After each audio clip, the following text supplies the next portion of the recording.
Kaixo arratsaldeon, buenas tardes, ongi etorri San Telmo Museora, ongi etorri hilabetero ospatzen dugun agora ontara. Hola, buenas tardes, bienvenidos a este espacio de San Telmo, bienvenidos a este agora sobre el cambio climático que una vez al mes, más o menos, tratamos de organizar por el Ayuntamiento de San Sebastián, el Museo San Telmo y Fundación Cristinania, con el objeto de poder aportar información desde diferentes puntos de vista, desde diferentes ángulos, sobre el fenómeno del cambio climático, sus razones, sus causas, pero también sus alternativas o todo aquello que de alguna forma como sociedad nos pueda ayudar a reflexionar, a ser más consciente de este gran reto, sin duda el reto del milenio o el reto del siglo, el reto del año, desde luego es. Y en este agora queremos abordar un poco los aspectos previos a la próxima COP26 que se va a celebrar ahora en los próximos días entre el 31 de octubre y el 12 de noviembre. Una de estas reuniones que en principio anualmente celebra la ONU sobre el cambio climático y en la cual, y esta especialmente, sobre todo después de un retraso de un año con respecto, obviamente debido a la epidemia de coronavirus, pero digamos que desde 2019, que fue la anterior, que fue a caballo entre Madrid y Chile, digamos que tenemos un año de retraso porque la de 2020 no se pudo celebrar y sin embargo hay muchos temas que están pendientes, hay muchos temas que son prioritarios y que de alguna forma han quedado un poco orillados por el coronavirus, pero que tiene que ver con la ratificación de todos los acuerdos de París, unos acuerdos ambiciosos, por lo menos en su formulación, y realmente durante estas próximas semanas va a haber una serie, digamos, de decisiones que se van a tomar, que se van a actualizar con respecto a aquellos que se firmaron en París. Por eso hemos querido hoy contar con dos expertos, con Sergio y Ana y Sergio, a los cuales presentaré a continuación, con objeto de que puedan de alguna forma aportar información desde dos puntos de vista, desde el punto de vista más de la ciencia, desde el punto de vista de alguien que ha participado mucho en las mediciones, en la recopilación de datos, que son los que nos permiten ver cómo estamos avanzando y a qué ritmo estamos avanzando, y también desde el punto de vista más ambientalista, de una persona que conoce las COP de primera mano, que ha estado en varias, si no me equivoco, y que va a participar en esta que se va a celebrar en Glasgow, en Escocia, en las próximas semanas, a partir del 31 de octubre. Si os parece, me permito apear el tratamiento, vamos a comenzar pues haciendo una pequeña introducción, presentando a uno de los ponentes y haciéndole una pregunta inicial, y luego al otro ponente y otra pregunta, para contextualizar un poco en qué momento, en qué marco nos encontramos. Y a partir de ahí, pues mi idea es que ellos procuren relajarse, porque entiendo que es la mejor manera para que puedan aportarnos el conocimiento, la sabiduría y lo que tienen. Ven que están muy embarados, supongo que están tan nerviosos como yo, poco a poco la idea es que se vayan relajando para poderlo. Y al final de esta, no sé cómo llamar este formato, mesa redonda, coloquio, charleta de salón, pues si os parece también abriremos el turno de preguntas por si alguna de las personas que está en el público, pues bueno, tiene alguna duda, alguna aclaración, alguna aportación que pueda ser de interés para el resto de la audiencia. Dicho lo cual, pues les voy a presentar a la primera ponente, que es Ana Pérez Catalá. Ella es ambientóloga especializada en cambio climático y desarrollo internacional y actualmente desarrolla sus investigaciones en el Instituto francés IDRI, una institución que trabaja para la transición hacia un modelo más sostenible.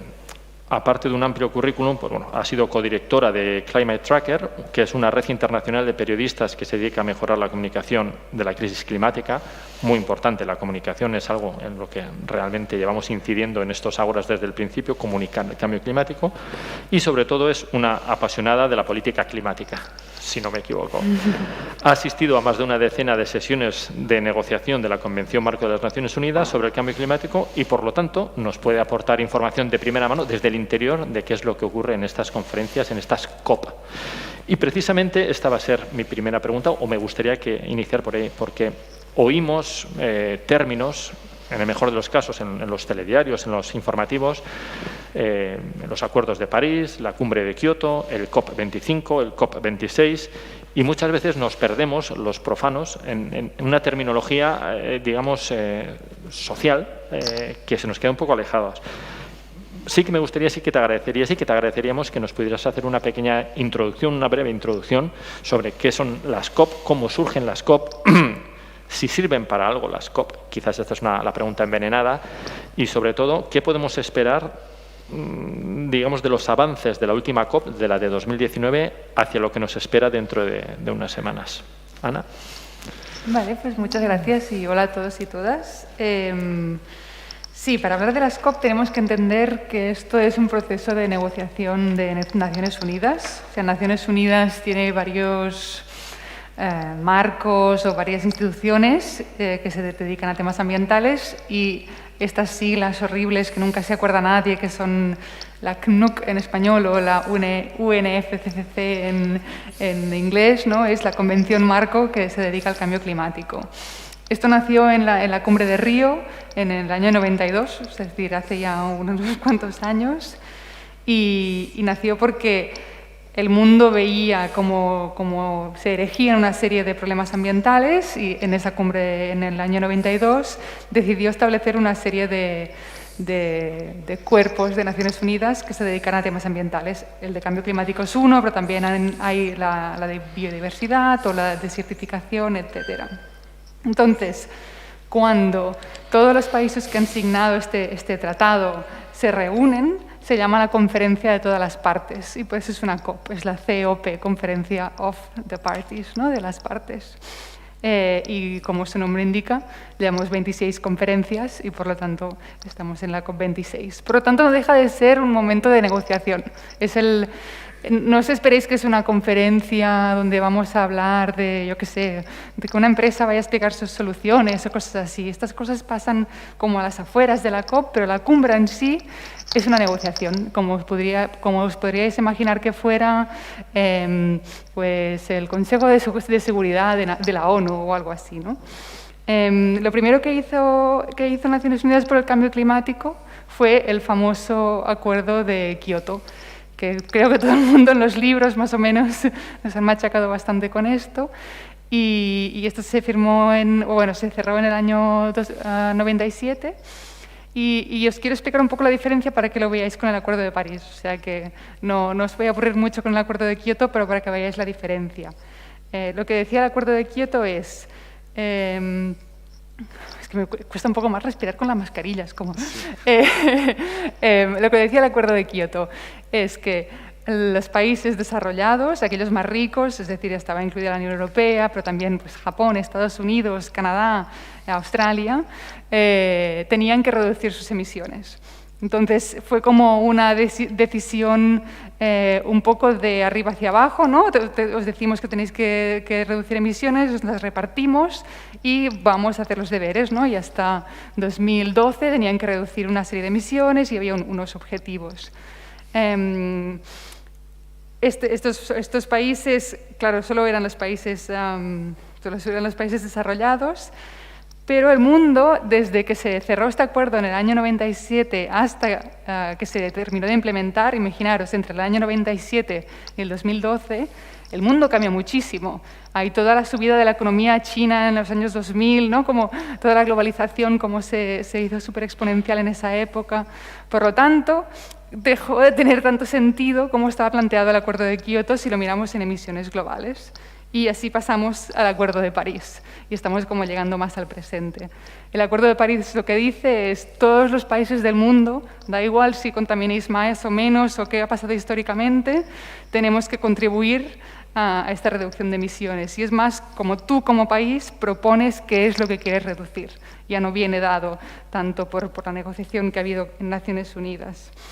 Obviamente, aquí hay una cuestión de equidad, ¿no? De quién va a hacer más y quién va a hacer menos, y esto está recogido en el acuerdo, pero el Acuerdo de París, la gran diferencia es esta, ¿no? Cómo está planteada. Y diréis, vale, pues ya hemos terminado el Acuerdo de París, ¿no? Ya pasó Kioto, ¿y ahora qué estamos haciendo? ¿No? Ya cerramos un acuerdo para reducir emisiones de todos los países que estamos discutiendo en 2021, y en verdad lo que estamos haciendo es dibujar el libro de reglas de cómo se va a implementar el acuerdo. Porque los acuerdos, como el Acuerdo de París, son súper amplios, son unas líneas muy difusas, de más o menos hacia dónde vamos a ir, pero exactamente las normas es lo que se está escribiendo ahora. Tendría que haberse terminado en el 2018, es lo que lo llamamos las reglas de Katowice porque es una ciudad polaca, y obviamente no lo cerramos porque si no, no estaríamos aún hablando de eso. Y eso es lo que se intentó hacer en Madrid, que bueno, aún nos quedamos ahí. Y esto es lo que vamos a estar haciendo en 2 semanas en la cumbre de Glasgow. Intentar cerrar otras cosas que están pasando, que supongo que va a estar muy relacionado con lo que os va a contar Sergio, pero en una parte cerrar el libro de reglas de París. Y lo dejo aquí y así después pues, seguimos hablando. Bien. Gracias Ana. Una palabra ha cautivado poderosamente mi atención, que es la palabra negociación, ¿no? Al final, una COP no deja de ser una negociación en la que las diferentes partes proponen, asumen hasta dónde están dispuestos a llegar. Otra cosa es que luego cumplan, pero por lo menos ahí de alguna forma escriben. Pero obviamente para basarse en esa negociación hay que basarse en datos, es decir, cuánto hemos emitido, cuánto hemos dejado de emitir, cuáles son los escenarios si continuamos. Y para eso el instrumento, la herramienta necesaria, fundamental, son los informes de evaluación del panel intergubernamental de expertos sobre el cambio climático, el famoso IPCC. Por eso nos parecía también fundamental tener entre nosotros a una persona como es Sergio Enrique Faría, que es precisamente el autor principal del avance de este sexto informe, que se ha presentado hace unas semanas, no llega a meses, creo recordar, algunos meses, en el cual pues, realmente va a funcionar, va a ser, digamos, el instrumento de partida que permita, de alguna forma, calibrar esta negociación. Bueno, Sergio Enrique Faría es físico, es profesor en el Basque Center for Climate Change, el BC3, como ya conocemos todos, y apeamos también su tratamiento. Además, es profesor adjunto presidencial en la Universidad Técnica de Nagaoka, en Japón, y, como he comentado, es autor principal del sexto informe de evaluación del panel del IPCC. Es director del grupo, además, Cambio Climático, Medio Ambiente y Bienestar Humano, del programa de doctorado del Cuaternario de la Universidad del País Vasco y, si no me equivoco, glaciólogo o glaciarólogo, ahora nos lo aclaras, con 20 años de experiencia visitando diferentes glaciares, que son precisamente uno de los lugares en los que mejor se puede apreciar cuáles son las consecuencias más nítidamente de este cambio climático. Con lo cual, la primera pregunta con la que me gustaría un poco que hicieras tu presentación, para luego ya entrar en harina, es, en palabras de Antonio Guterres, que es el secretario general de la ONU, estamos en un escenario de máximo riesgo, de máxima alerta para la humanidad. Como autor principal de este IPCC, que es un poco el que refleja este escenario crítico, podríamos decirlo, de alerta máxima, ¿no? Las declaraciones de alerta de emergencia también van por ese camino, ¿podrías explicarnos brevemente qué es el IPCC? Sí, es un panel de expertos, elaboran unos informes, pero ¿de dónde nos cae esta especie de documento sagrado, este documento divino? ¿Quién lo deposita en nuestras manos? Nos gustaría que nos explicaras un poco precisamente cuál ha sido tu papel en este IPCC y cómo se elaboran estos informes. Vale. Bueno, en primer lugar, muchas gracias por la invitación de estar aquí y poder explicar un poco el proceso del IPCC, que tampoco no es nada divino, es un proceso muy normal, humano, muy serio, eso sí, todas las personas, eso es mi primera vez que participo en el IPCC, y ya como autor principal. Y lo que me impresionó mucho fue esta sensación que todos los investigadores, son 234 investigadores de todo el mundo que han trabajado y preparado este informe, es la seriedad y el trabajo de comunidad, sin competición, sin exhibición, sino todos realmente buscando hacerlo mejor. Y eso no es así divulgación, es realmente como he percibido el trabajo. Durante estos son aproximadamente unos 3 años que hemos trabajado juntos para preparar este informe. Bueno, el IPCC, ¿qué es esto? Es un órgano de las Naciones Unidas. El nombre es un poco complicado de mencionar, pero explica ya alguna cosa, que es un grupo de científicos que son seleccionados, recomendados por los países que componen las Naciones Unidas. Los miembros de las Naciones Unidas recomiendan científicos para hacer parte de este grupo de expertos.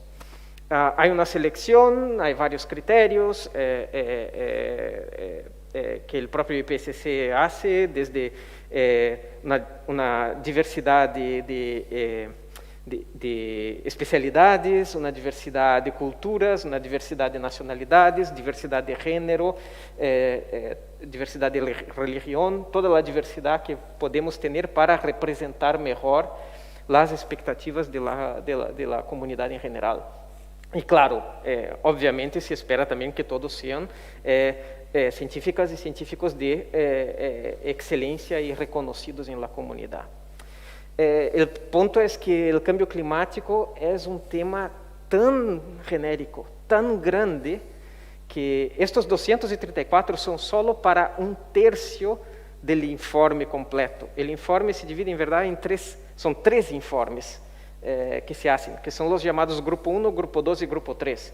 Yo no sé exactamente cuántos están en el Grupo 2 y Grupo 3. 234 somos en el Grupo 1. ¿Qué son estos tres grupos? Es que separamos por temas estos tres informes. El primero es, digamos así, el fundamento físico, o sea, básicamente, ¿qué está ocurriendo con el clima? Entonces, el grupo 1 intenta explicar y resumir, ¿no? Resumir toda la publicación científica que ha ocurrido en los últimos 5 o 6 años, condensar esto en un informe explicando cuál es la conclusión científica de toda la comunidad científica sobre qué está pasando con el clima, de un punto de vista de la física, de los procesos meteorológicos y procesos climáticos. Este es el grupo 1. Entonces hay el grupo 2, el informe del grupo 2 todavía no se ha publicado, esto se va a publicar en el inicio de 2022, o sea, tan lejos tampoco, creo que, bueno, con el COVID nunca se sabe, pero creo que el plan es publicarlo en febrero o algo así, y ya está avanzado. Y el grupo 2 investiga, bueno, si el grupo 1 dice qué está pasando con el clima, el grupo 2 investiga qué consecuencias tienen estos procesos, qué impactos esto que está pasando con el clima, qué impactos tienen sobre la sociedad, sobre la naturaleza, el medio ambiente. Y por fin hay el grupo 3, que también va a venir en el inicio de 2022, creo que el plan es publicarlo en marzo de 2022, que investigan estrategias basado en, vale, del grupo 1 sabemos qué está pasando con el clima, del grupo 2 sabemos qué consecuencias estos procesos están causando en la sociedad y en el mundo, en la naturaleza. Y el grupo 3 dice, bueno, ¿qué estrategias podemos tener? Y cuáles son los efectos de estas diferentes estrategias, de los diferentes escenarios de adaptación, de transición, avaliando varios tipos, varios casos, varios escenarios.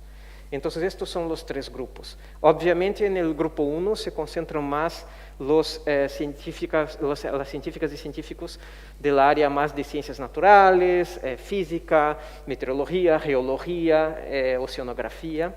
Ya en el grupo 2 hay más expertos en medio ambiente, también ya de la parte de económicas, ciencias sociales y especialmente el grupo 3, ahí tiene mucha gente de ciencias sociales, ciencias políticas y etc. Hay también un trabajo de interacción entre estos tres grupos, no es que cada grupo hace su informe independientemente, sí que claro, para que se hable de los impactos, de las consecuencias del cambio climático, el grupo 2 tiene que saber más o menos por dónde va el grupo 1, diciendo, bueno, es esto que está ocurriendo con el clima, y entonces hay una cierta coordinación entre los grupos, pero sin que uno impona sobre el otro lo que se debe hacer, sino una comunicación para que sepan por dónde va la cosa. Y bueno, entonces, por ejemplo, aquí en España, el proceso, yo no sé si es exactamente igual en todos los países del mundo, pero en España lo que ocurre es que viene la convocatoria a cada, 5, 6, 7 años, dependiendo de, más o menos este es el intervalo entre la publicación de estos informes. Viene una convocatoria diciendo, vale, estamos con la convocatoria para los científicos y científicos que quieren participar en el próximo informe. Quien coordena en cada país, hay una institución que coordena esto. En España es la Oficina Española del Cambio Climático, que es parte del MITECO, del Ministerio de Transición Energética. Y la Oficina Española del Cambio Climático, entonces, hace una primera selección dentro de todos los candidatos que son normalmente recomendados por centros de investigación, por universidades y así, y envían estas recomendaciones al propio IPCC, a la dirección del IPCC. Y la dirección, entonces, basado en todos los criterios que he dicho de excelencia, diversidad y todo esto, selecciona un cierto número. Para el grupo 1 somos, a ver, sería mal educado si me equivoco, a ver si me acuerdo de todos, somos yo, más 2, 4, sí, somos 4 seleccionados. Desafortunadamente todos hombres. En el grupo 1, claro, es el más difícil de conseguir un equilibrio de género, porque la mayoría son físicos y entonces, claro, ya hay un desequilibrio natural ahí. En este informe hemos conseguido llegar, o que tendría que ver exactamente el número, pero más que 30% de mujeres están participando en este informe.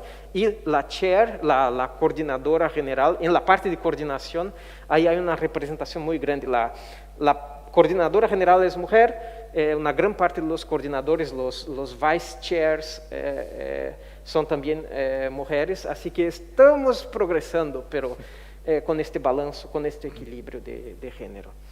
Y entonces es así, hay esta selección, entonces los países tienen sus expertos, como el nombre dice, panel o grupo intergubernamental. Eso significa, mucha gente al hablar del IPCC traduce el I como internacional, que es un error, es más fácil de pronunciar y también no deja de ser internacional, pero no, es intergubernamental. Y eso tiene una importancia muy grande, porque esto es, por un lado, la gran fuerza del IPCC, el fato de que los gobiernos de las Naciones Unidas están involucrados en el proceso.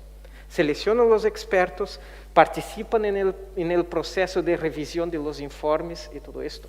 También hay la crítica de que, claro, los gobiernos dan sugerencias, esto está demasiado extremo, hay que ablandar esta declaración y todo. Entonces hay una cierta crítica de muchas personas de que la participación de los gobiernos hace con que el IPCC sea tenga una tendencia conservadora en sus declaraciones. Bueno, sea como sea, el fato es que cuando un informe que ya tiene la fama o la reputación de ser relativamente conservador, dice que los efectos del cambio climático son generales, globales, ya los sentimos, ya los percibimos, y que está ahora claro, sin duda, de que este cambio climático es generado por la acción humana. Cuando de una institución que teóricamente es tan conservadora sale eso, es porque la situación está mal. Y yo creo que esto es probablemente de las conclusiones del informe la que está haciendo más ruido, es el fato de que este es el primer informe, es el sexto ciclo, cada ciclo de estos 3 informes, y hay todavía los informes especiales que vamos a hablar después, pero si se pregunta cuál es la conclusión más marcante del sexto informe, es esta, de que ahora no hay duda. En los informes anteriores, el quinto, el cuarto, el tercero, se decía, parece que la humanidad está causando parte del cambio global. No, la humanidad casi cierto que tiene una contribución significativa, pero ahora no, ahora decimos, es cierto, el cambio climático, lo que está causando esto que estamos viendo es la acción de la humanidad y de las emisiones. Muchas gracias, Sergio, por esta explicación que nos ha ayudado a desentrañar qué son esas siglas IPCC y cómo funciona. Y desde luego me quedo con la conclusión, y es que realmente la acción de la humanidad, sin duda alguna, científicamente corroborada, es causante, es el motor de este cambio climático. Ahora tenemos que pasarnos al otro lado, es decir, ¿qué podemos hacerlo para ralentizarlo, minimizarlo, frenarlo, pararlo? Y por eso me gustaría ya volver y entrar sobre la COP, sobre las expectativas de esta COP que empezará en pocos días, porque realmente hay algunas personas que han mostrado su escepticismo, que han mostrado, digamos, no una opinión demasiado favorable, o por lo menos muy optimista sobre los resultados que pueden haber.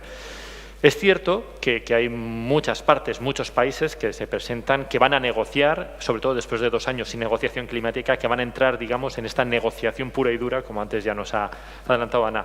Sabemos que la Unión Europea, de la cual somos parte, ha ratificado su compromiso de reducir al menos un 55%, si no me equivoco, para 2030. Pero hay otros dos factores, dos elementos que son también importantes. China, que es realmente, a día de hoy, si no me equivoco, la que mayores emisiones tiene, y Estados Unidos, que después de haberse retirado en la época Trump de estos compromisos, parece que ha vuelto con su nuevo dirigente, con Biden. ¿Qué expectativas, qué podemos esperar de esta COP Glasgow 2021? COP26, sí. COP26, sí. Sí, normal, yo también se pierde la cuenta. Vale, pues como decía, ¿no? Estamos intentando, o sea, la parte como más técnica, al final cuando se reúnen países de todo el mundo, siempre va a haber una parte como más técnica, que voy a explicar primero, pero también una parte muy política, ¿no? La parte más técnica es lo que os contaba antes, es... bueno, el Acuerdo de París tiene un tipo de reglas que aún no está terminado y entonces... vamos ya tarde al intentarlo cerrar y es lo que se va a intentar en Glasgow. Y de hecho, tiene una gran importancia dónde se haga la cumbre, ¿no? Ahora se hace en el Reino Unido, en Glasgow, en Escocia, y por lo tanto eso significa que la presidencia de esta cumbre, quien se va a sentar como a dirigir todo, va a ser pues, Inglaterra en sí, ¿no? Como el gobierno de Gran Bretaña.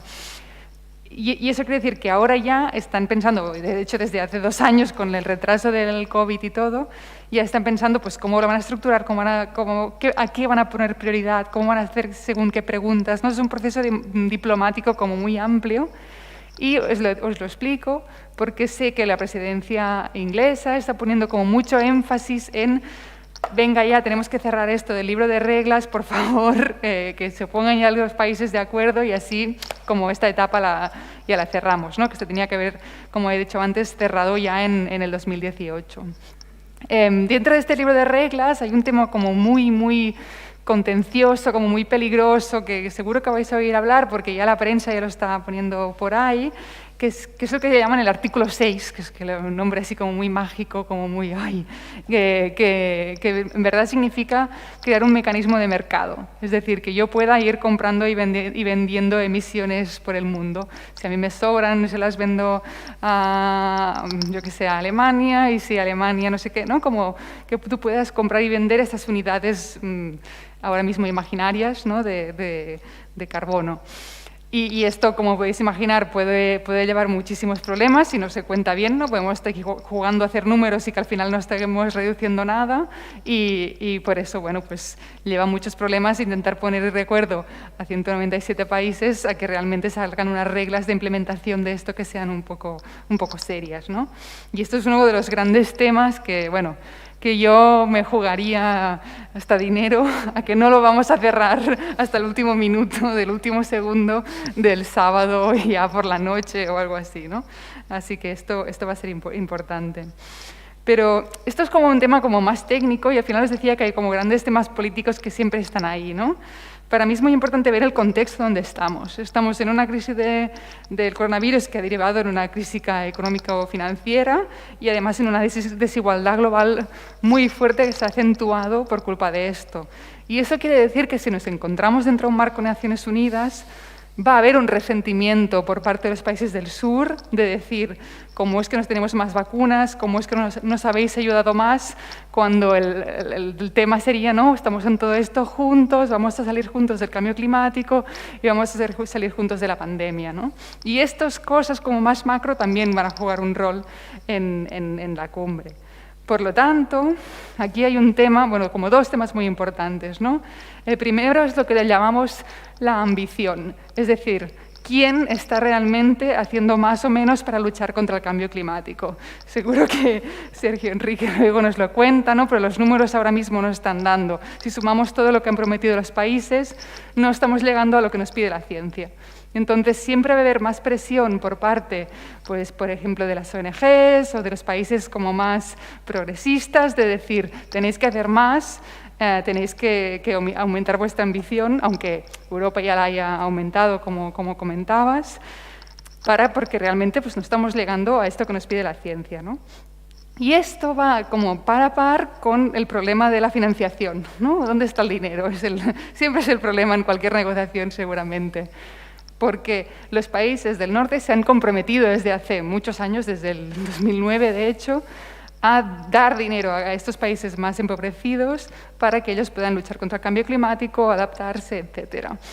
Y este flujo de dinero que tendría que estar sucediendo, y además hay unas cantidades como muy concretas puestas, no están llegando exactamente como debería ser, está faltando dinero y eso genera mucha desconfianza. Naciones Unidas del Cambio Climático funciona por consenso.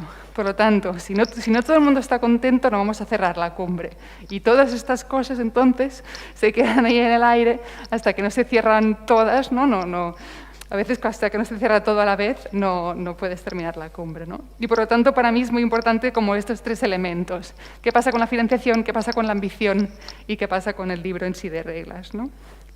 Y aquí, obviamente, pues claro, cada país va a tener un poco su opinión al respecto, ¿no? Tú hablabas de pues, los grandes actores. Por ejemplo, Estados Unidos, que es como la gran sorpresa, ¿no? Tú decías, ya ahora han entrado de vuelta en el Acuerdo de París. Están un poco intentando como recuperar su legitimidad. Y el gobierno de Biden hace unos meses presentó como un plan nuevo y más ambicioso, diciendo que reduciría más las emisiones, o también ahora ha prometido, justo en septiembre, en la cumbre de la Asamblea General de las Naciones Unidas, prometió más dinero, ¿no? Diciendo, vale, pues sé que lo que estamos dando hasta ahora es demasiado poquito, un poco más de dinero a ese fondo para los países en desarrollo, etcétera, ¿no?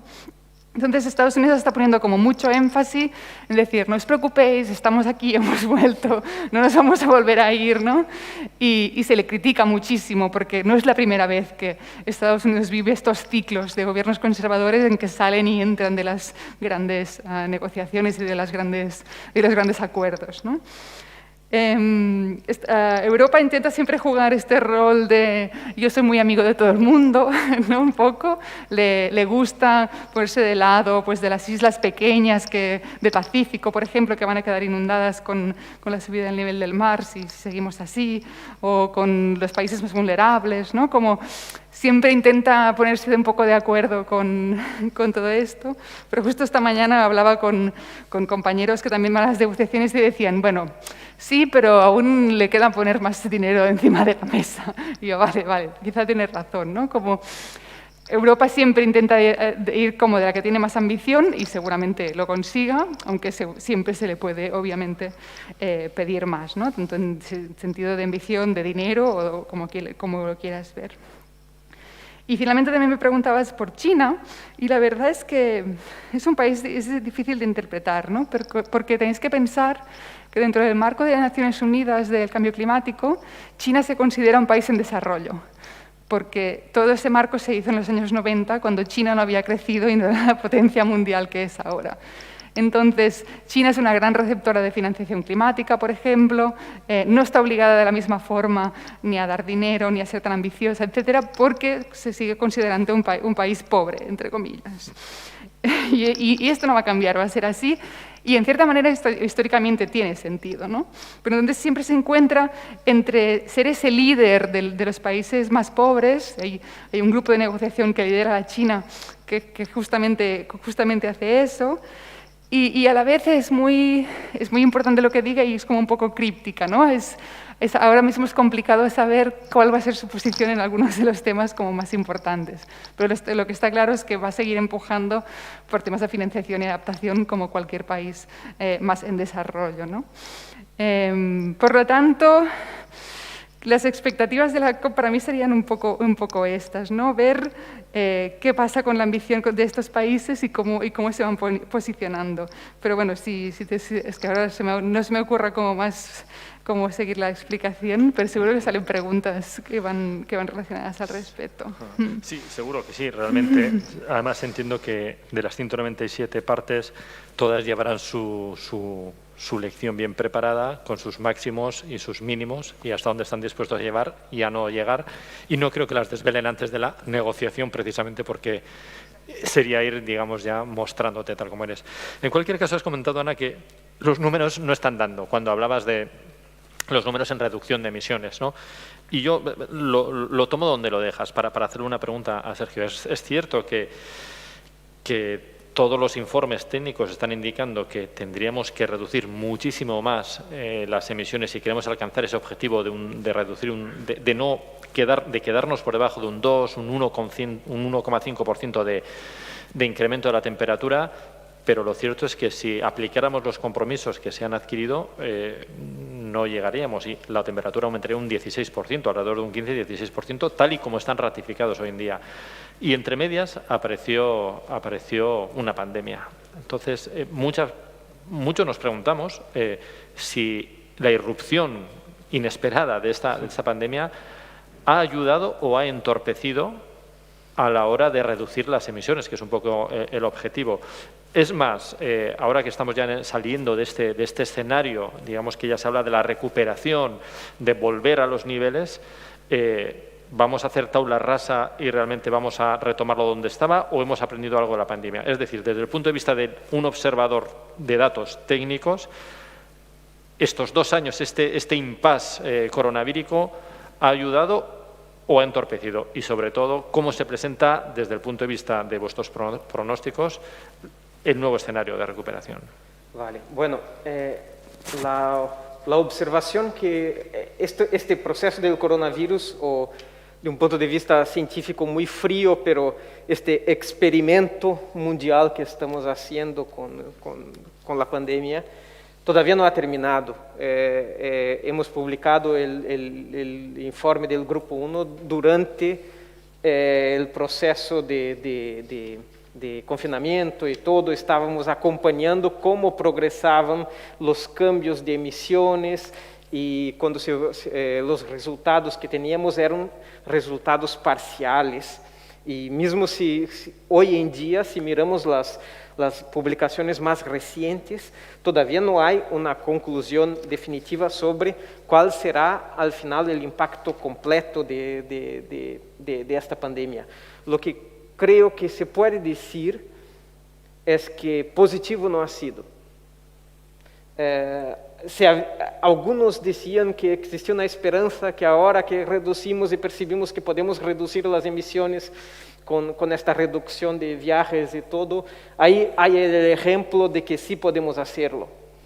Pero no, el problema con las acciones para mitigar el cambio climático, mitigar los efectos del cambio climático, minimizar estos efectos, es que hacer cambios durante algunos años y después volver a lo que era, para el clima no tiene absolutamente efecto ninguno. Si miramos cómo está el calentamiento, mismo durante el proceso en que las emisiones han caído muchísimo, el clima no se importaba con esto, seguía con el crecimiento de temperatura, seguía todo del mismo modo, porque es como es simplemente un pico, así, una variación que hay una inercia muy grande en el sistema climático del planeta. Una vez que el sistema climático decide ir por una dirección, cambios de 1 año, 2 años, ahí esto no si volvemos a lo que era, eso no tiene efecto ninguno. Y esto vimos más una vez con el confinamiento en la pandemia, que no ha causado ningún problema. Por lo contrario, la pregunta es, el más crítico de la pandemia no ha sido el periodo del confinamiento, sino el periodo post-pandemia. Porque esto va a determinar cómo la sociedad se va a comportar ahora en el retorno, si vamos a volver más sostenibles, menos, lo mismo de sostenibles que antes, o sea, trabajando exactamente, emitiendo como antes, o existe el riesgo de que después de una pandemia todo este agobio y todo este retraso, la crisis económica causada por la pandemia, que vamos a meter caña y ya no queremos saber más de reducir emisiones porque tenemos que recuperar todo un proceso de crisis económico que ha pasado. Y entonces, para decir esta parte pós-pandemia, claro, ahora todavía es muy temprano. Vamos a acompanhar lo que va a ocurrir tanto este año como el próximo año, pero lo que podemos decir ya del estudio durante el confinamiento es estas reducciones de emisiones durante el confinamiento no han tenido ningún efecto sobre el cambio climático. Y entonces, ¿qué esperamos? Positivo no ha sido. Si va a ser como si nada hubiese ocurrido o si la pandemia ha sido un retraso y un problema, esto es lo que estamos mirando ahora. No puedo decir, no soy muy optimista personalmente, así como persona no investigo exactamente este tema de impactos de la pandemia en el cambio climático, pero por lo que veo y por lo que hablo con expertos en estos temas, muy optimista no soy. Personalmente, yo creo que la pandemia no va a tener ningún efecto positivo o posiblemente un efecto negativo, de más emisiones, menos paciencia, porque el problema, este es el punto también muy importante de decir que si queremos, bueno, todo el mundo habla de tenemos que cambiar nuestras costumbres, tenemos que cambiar nuestros valores. Yo creo que nuestras costumbres son un poco la tradición y todo esto, no se puede tocar en esto, pero valores, tenemos que cambiar nuestros valores. Esto de cambiar valores también tiene un efecto importante que ya suena definitivo. Cambiar valores suena... Hay un poco de moda aquí y ahí, pero cambiar valores indica que es un cambio más de tendencia definitiva. Y entonces hablamos mucho de cambiar valores, pero claro, estos cambios, el problema es que estamos hablando de que tenemos que cambiar los valores, revisar nuestros valores y todo esto durante décadas y décadas y hemos cambiado. Estamos en una dirección de transición energética, estamos en un proceso cambiando valores. Hoy en día cosas que hacíamos antes ahora suenan muy mal y nos parece feo, pero el problema es que empezamos muy tarde y desafortunadamente, claro, no conseguimos, tenemos nuestra velocidad para cambiar valores, no podemos así... cambiar de una hora para otra, hay un proceso cultural de una generación para la otra generación, y el problema es que empezamos tan tarde que ahora simplesmente esperar que un proceso sociocultural de cambio de valores ocurra no es suficiente, no tenemos tiempo para esto. Ese es el gran problema, que pasamos del momento de un proceso de cambio de valores sociocultural a un proceso impuesto de emergência, la emergência climática. E isto sí aprendemos com a pandemia, que cambios impuestos, né, por imposição, causam reacções, causam enfados, todos enfadados, e quando isto ocorre, o cambio de valores, por vezes, vai por outra direção. Entonces, por ejemplo, con la pandemia, que hemos reducido mucho las emisiones, pero ahora que está la pandemia bajo control y estamos intentando recuperar la economía, cada uno está intentando sacar su ventaja en este momento más delicado. Tenemos precios explotando de energía eléctrica y manipulación de precios y precio de gasolina, de combustibles y todo esto. ¿Y qué pasa? Y todo el mundo enfadado con esto. Y esta sensación mala, esto es lo que no podemos tener, porque con esto no cambiamos valores. Con la sensación de que estamos siendo obligados, que estamos haciendo algo a fuerza, esto no es cambio de valores. El máximo es un cambio de comportamiento, pero este cambio de comportamiento va a ser temporal. Porque no es un verdadero cambio de valores, es simplemente un cambio de comportamiento impuesto. Y lo que necesitamos entonces es la voluntad de todos a través de un proceso de cambio de valores. Y este es por eso que llamamos que el cambio climático es el gran desafío de la humanidad, porque cuando tenemos una pandemia, claro, alguien puede decir, oh, por favor, la pandemia está matando gente ahora, el cambio climático también mata, pero bueno, ahí las estadísticas son mucho más difíciles de estimar, porque cómo relacionar una muerte al cambio climático es una ciencia por sí misma, porque hay todo un proceso de conectar esto ha ocurrido, ha afectado así, es muy difícil, pero lo que hemos hecho durante la pandemia, el confinamiento y todo, ha sido algo impuesto. Y los procesos de cambio impuestos son mucho más fáciles, pero son temporarios. Y eso no funciona con el cambio climático. Y este es el gran desafío. Y ahí pasamos a los expertos de cómo podemos cambiar los valores de una forma definitiva, pero sin tener tiempo para los procesos normales socioculturales. Y yo personalmente no sé cómo. Es una cuestión clave ese cambio de valores, no ese cambio de comportamiento, sino ese cambio de valores. Y sobre todo el poco margen temporal que tenemos para hacerlo, porque el problema es acuciante y es global. Es global, por lo tanto exige unidad de acción. Es decir, un cambio de valores entre todos. Y de hecho, y esto enlazo con la siguiente pregunta para Ana, realmente el lema de esta COP es uniendo al mundo para hacer frente al cambio climático. Unir al mundo en este cambio es ambicioso, por lo menos el lema, ¿no? Pero tenemos que tener en cuenta que a esa COP acuden no solamente los gobiernos, sino que acuden también el sector privado, acuden también movimientos sociales, es decir, no solamente hay que poner de acuerdo a 197 partes, sino a las copartes o que comparten precisamente. No voy a hacer una pregunta demasiado trascendental porque creo que no es, pero sí como participante, como has estado en diferentes COP, sí que me gustaría que nos contaras cómo, porque siempre la negociación, hay mucha gente negociando de muy diferente pelaje, si se me permite, y también con muy diferentes objetivos. ¿Cómo es esta negociación? ¿Cómo son los entrecijos? Y perdona que entre ya en la sala gorda, ¿no? Pero realmente esto que es como un timba, una partida de póker. Seguramente algunas veces ha sido así, pero yo no lo he visto. Sí, yo creo que primero hablabas como de este marco que esto lo ha puesto la presidencia, ¿no? El gran lema de todos unidos frente al cambio climático.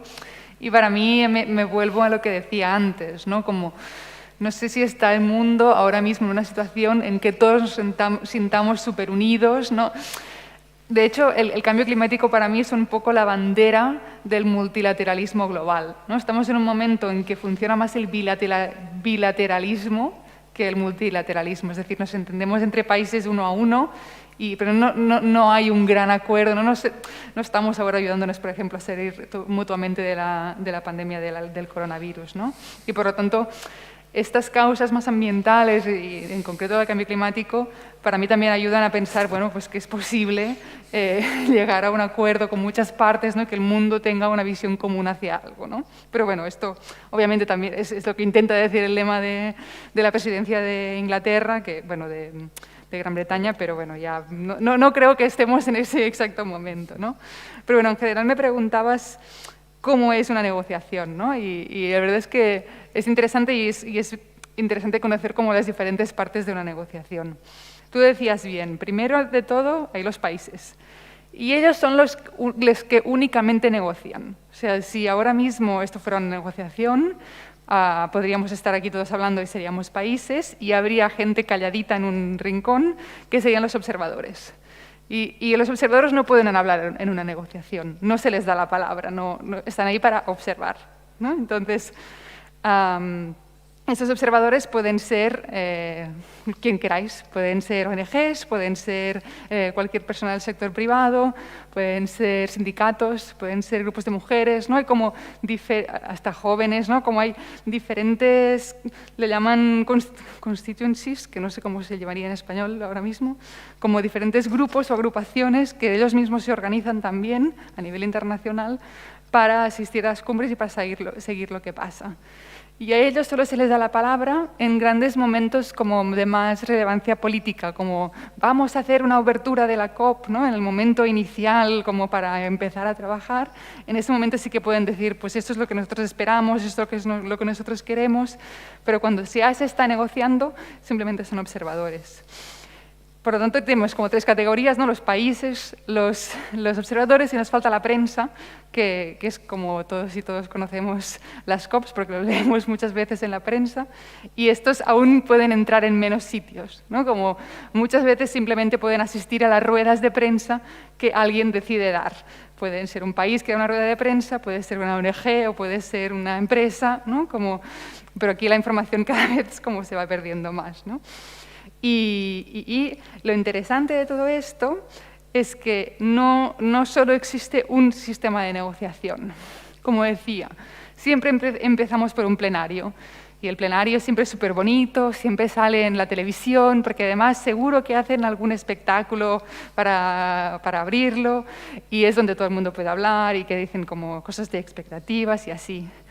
Pero entonces nos dividimos en subgrupos y pensad que no estamos negociando una cosa a la vez, normalmente se negocian como 20 cosas a la vez. Entonces cada país tiene una persona experta en cada cosa y los van repartiendo. Uy, a ti te tocaba negociar en esa sala esto concreto, ¿no? Y nos vamos dividiendo. Y así van pasando semanas y semanas, bueno, semanas, en verdad hay 2 semanas, van pasando días y días. Y los grupos cada vez se hacen más restrictivos, ¿no? Al principio estábamos en una sala, pero podían estar los observadores. Al cabo de unos días no nos estamos poniendo de acuerdo, los observadores que se vayan ahora, ¿no? Vamos a hablar solo los países. Y cada vez se hacen, le llaman grupos informales, hay algo que se llama los informales, y yo creo que acaban en la timba de póker que decías, ¿no? En el hotel de alguien acabando ahí de hablar. De hecho, como un tipo de negociación súper conocido y que hace bastante gracia, es lo que llaman un huddle, que quiere decir hacer todos una piña, como si nos pusiéramos todos aquí en un grupo, en una rollana extraña, aquí todos apiñados, gritándose para acabar de solucionar algo que queda en el último momento, ¿no? De decir, ya no nos hemos entendido en la sala, estamos aquí que no sabemos qué hacer, y ves de repente todo un grupo de gente y en medio ves ahí a Estados Unidos y a la China y no sé qué, que no, que esta coma de aquí me la quitas, que no me gusta en el texto, ¿no? Como, se vuelve como cada vez más informal la negociación según la presión y las pocas horas de negociación que quedan, ¿no? Eso es un poco proporcional, ¿no? Cuanto menos horas de negociación quedan, más presión te meten encima. Pero para mí lo que es súper importante de entender y que normalmente no imaginamos las negociaciones así, es que nadie negocia como país propio. Es decir, el Estado español no va a la negociación y dice, yo como España pienso esto. No, España negocia dentro de la Unión Europea y la Unión Europea representa a la voz también de España. Entonces, si hablara España sola sería como muy extraño y seguramente generaría un conflicto dentro de la Unión Europea. Pero esto no nos parece extraño porque la Unión Europea ya está en nuestras vidas por un seguido de otras cosas y de leyes ambientales y de muchas otras historias. Pero también hay muchos otros grupos de países que se agrupan para defender según qué opiniones. Es como si tuviéramos un parlamento, ¿no? Y que hubiera grupos políticos. Entonces tienes un grupo que ese es pues, todos los países africanos, se llama el Grupo Africano, y es todo, ¿no? Como todo aquello que los países africanos podrían estar de acuerdo. Pero también vemos, por ejemplo, el Grupo Árabe, y diréis, pero si hay africanos que están en el continente, si hay árabes que están en el continente africano. Estos grupos se pueden solapar, es como si tuviéramos un parlamento, pero que podrías escoger un poco en qué partido político te metes de vez en cuando. Entonces hay como una serie de grupos muy interesantes que sirven para defender según qué temas. Por ejemplo, hay un grupo enorme, que son como 130 países o así, que es el que se llama el G77. Supongo que os suena el G7, que es las grandes economías mundiales, pues para hacer un poco de coña, crearon el G77, que son todos los países en desarrollo, o sea, todos los países más pobres.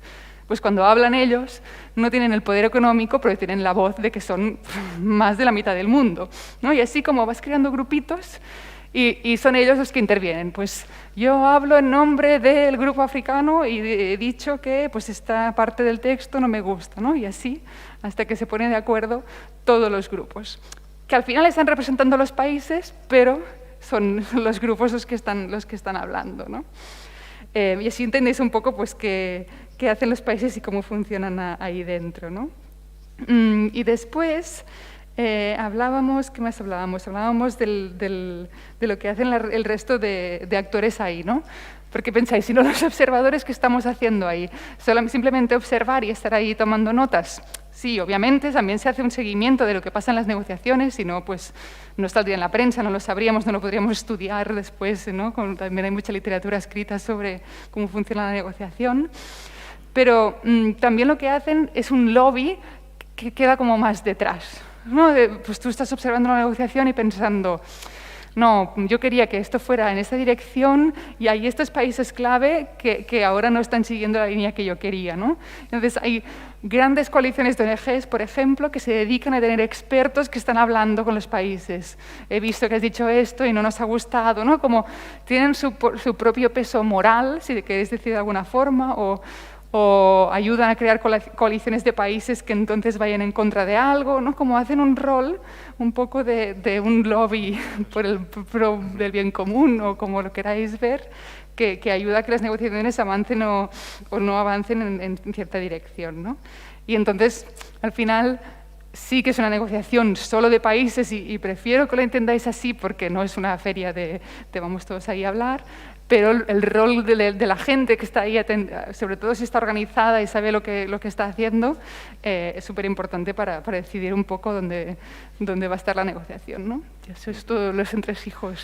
A mí me parece interesante y clarificador. No es muy diferente de una reunión de vecinos. No es muy diferente de una reunión de vecinos. Lo que pasa es que en este caso nos jugamos bastante más que la iluminación del garaje. En cualquier caso, en esta negociación, uno de los temas cruciales, sobre todo porque se quedó a medio cerrar en la anterior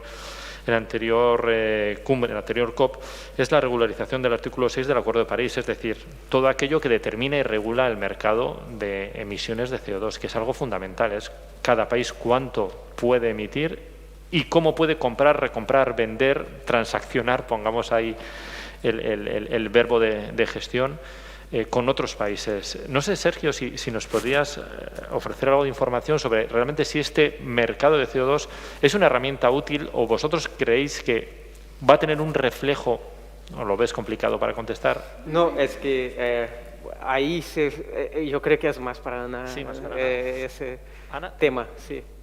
¿Te importa? Vale, a ver, sí puedo contestar, pero o sea, para mí sería mucho más interesante que no existiera un mercado de carbono, ¿no? Que cada país decidiera que va a reducir emisiones y que lo hiciera, y si quieres colaborar con tus vecinos, perfecto, hay mecanismos de cooperación internacional, podéis compartir mejores prácticas, tecnologías, dinero, lo que queráis, ¿no? Como, qué bien que podamos colaborar en cosas. Pero para mí es tan difícil hacer una contabilidad correcta de quién ha reducido qué, que lleva a muchos problemas. Y es lo que ha pasado con antiguos mercados de carbono y lo que se está viendo que podría pasar con estos. El tema es que, como decía, es un tema súper importante para la presidencia de esta cumbre. Quieren cerrarlo sí o sí y lo van a hacer, yo no sé. Espero estarme equivocando, pero yo creo que sí que lo vamos a cerrar. Y este es uno de los puntos en que un mal acuerdo es peor que no tener un acuerdo. Y entonces sí, van a haber... De hecho, en la última cumbre, en la de Madrid, salió una coalición de países liderado por Costa Rica que se llamaba la Coalición de San José, que es la capital del país, y decían una serie de principios de cómo tenía que ser un mecanismo de mercado, ya que tenía que existir, pues que fuera suficientemente bueno, ¿no? Y había pues que salvaguardar los derechos indígenas, que la suma de las emisiones siempre fuera pues una reducción, ¿no? de todo aquello que habías comprado y vendido, ¿no? Como había una serie de características pensadas para decir, bueno, pues que al menos esto tenga un poco de sentido. Entonces, si le puedo pedir aquí algo a Naciones Unidas o a la negociación, sería que como mínimo se sigan estos principios que ya pusieron los países así como más progresistas. Gracias. Me ha gustado que, en mi opinión, porque es algo que os voy a pedir, no todavía, no estoy presentador de la tele haciendo una pausa dramática, luego os voy a pedir de una forma sinóptica vuestra opinión, vuestras expectativas, vuestras esperanzas tal vez, pero ahora, si os parece y me lo permitís, me gustaría abrir el turno para que los que estáis ahí al otro lado del estrado, pues pudierais, si así lo queréis, hacer alguna pregunta, algún comentario, tanto a Ana como a Sergio como a Ana. Espero que acertéis mejor con las preguntas de lo que he hecho yo y, bueno, levantéis la mano y la persona que lleva el micrófono se acercará para facilitaros.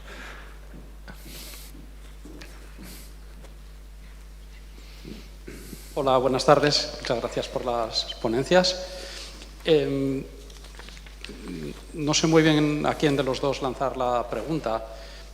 Tengo entendido que en el Acuerdo de París los acuerdos a los que se llegaron no fueron vinculantes en el sentido de un contrato firmado del cual los países luego podían renegar y ser sancionados por incumplir, sino que más bien fue un listado de puntos que voluntariamente los países acordaron cada uno, en la medida de sus posibilidades, cumplir.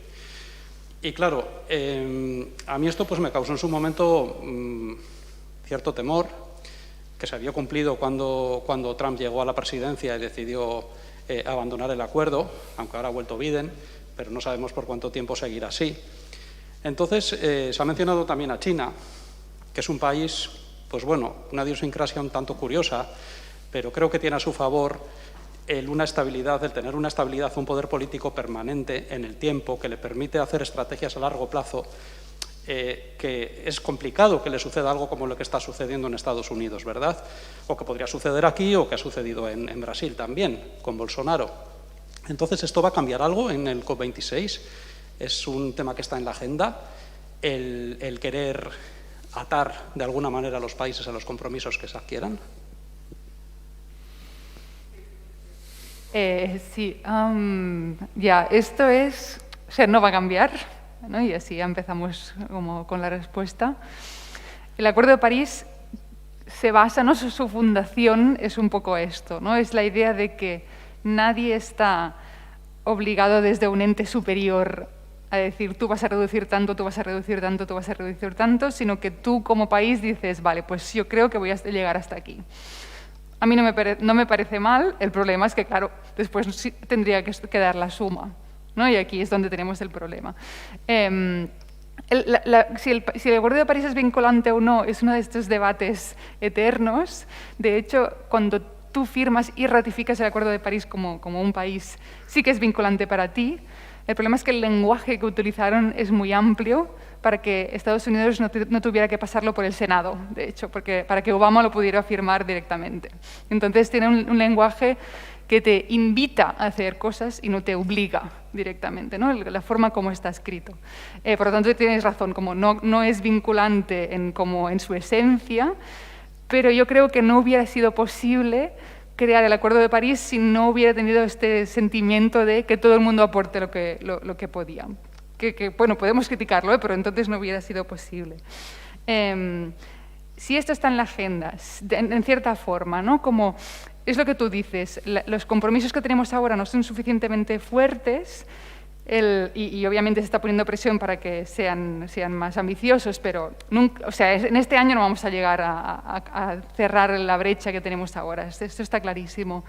El Acuerdo de París tiene un sistema de revisión que se llama, tiene un nombre súper extraño, se llama Global Stocktake, que sería como si nos encontráramos todos para tomar stock de cómo va todo, como para hablar y ver cómo están las cosas. Y esto empieza este año y dura hasta 2023.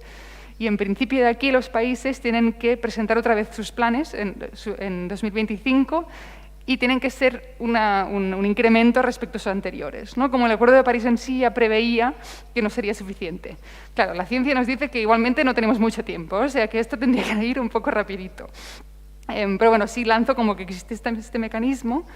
Y también me gusta lo que dices de China. Es verdad que China le critica mucho a Estados Unidos que no tenga esa previsión, ¿no? Y esta estabilidad. Está claro que la estabilidad de China muchas veces no nos gusta por la dirección que toma, pero eso sería otra historia. Y una cosa que trabajamos mucho en IDRI, donde yo trabajo, son las estrategias a largo plazo. Y yo trabajo concretamente en el grupo que hace esto. Es decir, muy bien que los gobiernos tengan un plan a 5 años, ¿vale? Es como muy realista, muy de implementación ahora, pero también hay que tener una visión a largo plazo, que tiene que ir a cero. A mediados de siglo todos los países del mundo tenemos que estar emitiendo cero, ¿no? Entonces hay que combinar estas dos estrategias y que, claro, tú no puedes decir que llegarás a cero en 2050 y en 2045 aún estar creciendo y después bajar de golpe. No existe la tecnología para hacer esto, ¿no? Entonces, una visión a largo plazo, que es lo que tiene China, entre comillas, te ayuda a ver si estás haciendo suficiente en el corto plazo también, ¿no? Y esto es un poco la razón también porque Europa ha tenido que aumentar su ambición, porque realmente te estaba reduciendo muy poco en 2030 y pretendía llegar a cero a mediados de siglo. Y era como, ya, pues no vas a llegar, ¿no? Entonces, no es la panacea, obviamente con todo esto no vamos a salvarlo todo, pero bueno, como me gusta que existan esas dos estrategias para poder pensar a largo plazo también, que es lo que nos pide la ciencia un poco. Y eso, no sé si quieres añadir alguna cosa. No, perfecto. Sí, ahí en la tercera fila.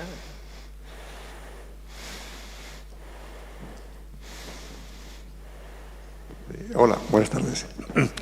En la COP, que llega pronto, dos preguntas más concretas, bajando un poco. La OMS recientemente ha reducido los niveles de calidad del aire, concretamente en el NO2 4 veces y en las partículas PM2,5 2. La directiva ahora, que es del 2005 o 2008, no sé, está en el tema de PM2,5 5 veces más permisible que la guía es una recomendación pero de la OMS, pero con evidencias científicas. Bien, entonces la pregunta mía, esta es una y ahora hago otra, si en el COP de alguna manera, no sé, se está percibiendo que esas directivas, esa directiva europea, efectivamente se va a reducir de una vez y se va a acercar a la realidad, que son un poco las evidencias científicas de la OMS. Y una segunda, cada vez está más claro y sale ya por muchos sitios, algo que los que hemos trabajado en medio ambiente, lo veíamos hace tiempo, es de que el sistema económico actual, capitalista, es incompatible con la solución del cambio climático. Entonces, ¿cuán cerca o cuán lejos estáis, los que estáis metidos ahí, en este par de temas? Porque al final, está muy bien todo lo que habéis dicho, pero ¿cómo llegamos a reducir las emisiones? Que es la clave, ¿no?, de todo esto. Bueno, empiezo tal vez yo con una parte más un poco técnica, científica y ahí a lo más importante que es la COP, paso Ana. ¿Vale? Bueno, sí, la reducción de emisiones, bueno, esto es aún más complicado porque cuando hablamos, por ejemplo, de la OMS, de partículas, hay siempre la cuestión, o no la cuestión, pero hay siempre esta relación de que una de las estrategias para ayudar a la humanidad también a seguir en el cambio de valores es el mensaje de que la gran mayoría de las acciones que contribuyen para sermos más sostenibles y reducir las emisiones también son buenas para nuestra salud. Y eso es fenomenal. Eso, en verdad, yo diría, ahí, bueno, es una opinión personal, no es un resultado científico, pero yo creo que este ha sido el argumento hasta el momento más efectivo y el argumento clave para los cambios y la evolución que hemos conseguido hasta el momento. Es esta conclusión. Entonces, siempre trabajamos con esto, siempre investigamos qué relaciones tienen las mejoras en salud y con las mejoras en reducciones de emisiones. Por otro lado, sí que llegar en acciones globales es complicado y lo que vemos de la evolución de las emisiones de las concentraciones, por ejemplo, de gases de efecto invernadero, porque el punto es que, claro, cuando hablamos de salud, estamos reduciendo en verdad los gases de efecto invernadero. Los gases de efecto invernadero, especialmente CO2, por ejemplo, no es tan crítico para la salud, pero cuando reducimos los gases de efecto invernadero, reducimos también, por ejemplo, las partículas.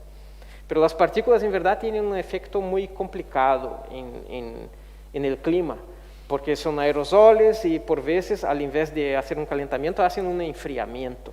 Entonces hay un balance entre los efectos de los gases de efecto invernadero y los efectos de las partículas. Pero el bueno es que cuando reducimos los gases de efecto invernadero, también reducimos las partículas y así tenemos, por un lado, mejora de la salud y lo que ganamos en reducción de calentamiento con los gases de efecto invernadero es mayor que lo que perdemos o que perdemos de enfriamiento con las partículas. Entonces, este trade-off, esta negociación, vale la pena reducir las emisiones. Pero sí que, claro, no estamos reduciendo ni de próximo de lo que deberíamos reducir las emisiones, tanto de gases de efecto invernadero, y por consecuente también la calidad del aire no está siendo mejorada como debería ser si fuésemos más dedicados a reducción de gases de efecto invernadero. Bueno, a la parte de la COP. Sí, es verdad que el tema de salud como se ha puesto de moda, entre comillas, y fue un poco antes de la pandemia y con la pandemia aún más, ¿no? Y que cada vez se intenta relacionar más, pues, cómo de beneficioso es si reducimos emisiones para la salud, etcétera, etcétera, etcétera. Pero creo que es uno de estos temas que en las cumbres se queda como así en el aire secundario, ¿no? Como sí, se habla de que es importante, seguro que hay eventos alrededor que dicen algo así, pero en la negociación en sí, cuando los países están ahí hablando del texto en sí, no creo que salga, o si saldrá en un preámbulo como una buena declaración de intenciones, ¿no? O algo así.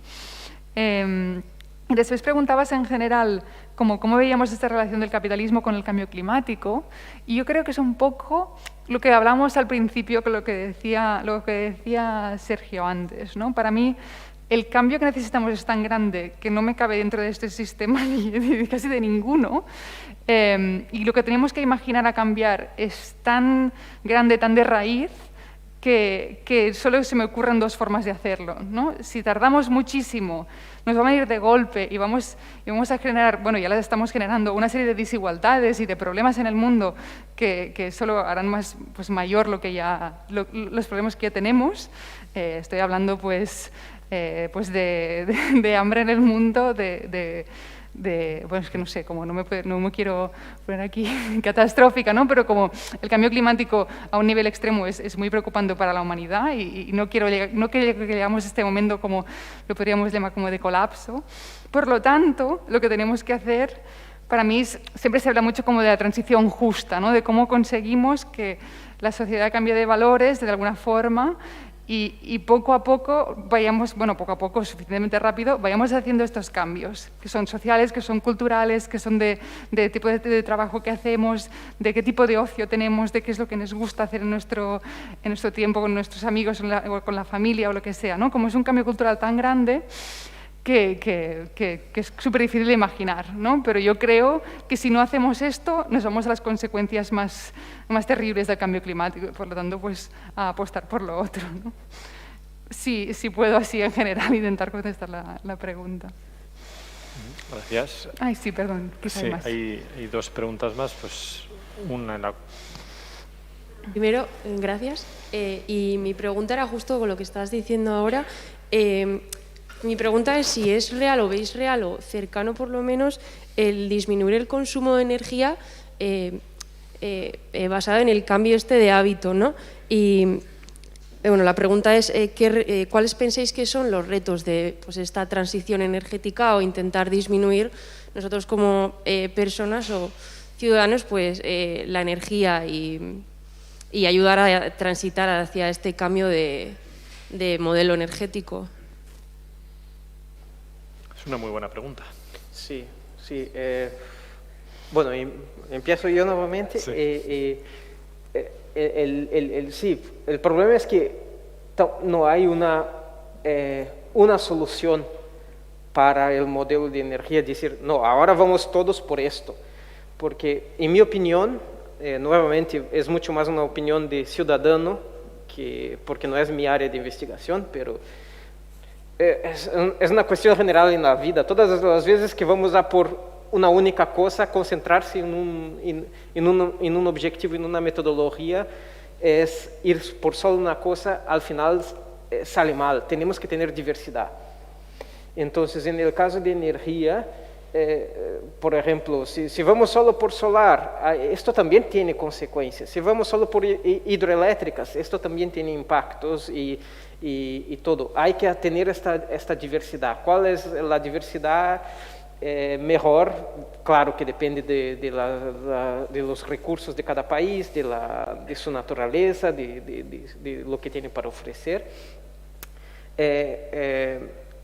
Pero pensar que yo creo que concentrarnos en una única solución no funciona. Hay temas que son muy, muy polémicos, como por ejemplo la energía nuclear, que por un lado idealmente es lo más fácil, lo mejor, menos emisiones y todo. En verdad la energía nuclear no es el problema es que somos humanos.